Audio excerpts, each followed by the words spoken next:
We're planning on actually using AmiNo a little bit more this year than we have in years past. We're going to be trying it in furrow on several hundred acres this year. And then it's kind of built into our fungicide programming more. If anything's getting hit late on corn especially, it's getting hit with AmiNo too. We've seen it work enough that we know that it pays, and there's no sense in leaving it out of the sprayer. My name is Logan McKeon. I'm in the Stanton and Madison, Nebraska area. Grow corn, soybeans, and alfalfa.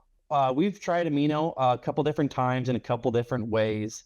We've used it through the airplane with like our fungicide pass on corn. And we've also used it through the sprayer on corn when we're doing our post herbicide application. Both times that we've used it was for a very specific goal. For example, when we used it on our post pass, we had a lot of rain last spring. It was washing away a lot of our early applied nitrogen. So we wanted to get a little bit of a filler in until we could get that side dress application to really take. We went ahead with the AmiNo application, and it really seemed to snap it out of its whack, its little funk that it was in, I should say. I really liked how it performed, and we did see a yield bump out of it. We've used AmiNo and Full Sun through a foliar applications on like through the airplane or drones later in the season, and we've had really good success with that as well. And I guess the purpose of that application is we're trying to supplement the plant with its late season nitrogen needs without necessarily using synthetic nitrogen through the pivot. We've had success with it that way too. Our goal early was to go ahead and help with our nitrogen deficiency. And I definitely feel like we got that out of that product then. But later on, we're looking for our late season nitrogen usage where we're normally not putting any on.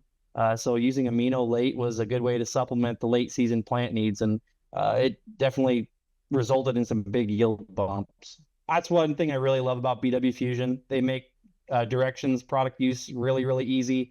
We don't worry about tank compatibility so much. We don't worry about if we have to do hot loads or if we have to leave any product sitting in the sprayer or in a holding tank for overnight or whatever. It's very, very easy to use. It's very good flowable. We just throw it in anytime we're using BW stuff. Generally, we throw it in last in our mix, and we've never had any problems. So ease of use is everything. I just think for the price point where it's at, you're looking at somewhere around $10 to $11 an acre generally. You're gambling with basically a couple bushels, and every time we've used the product, it really helps. I guess from our standpoint with using Agronomy 365 and Baseline RX, definitely notice that we can probably be cutting back on our nitrogen anyways.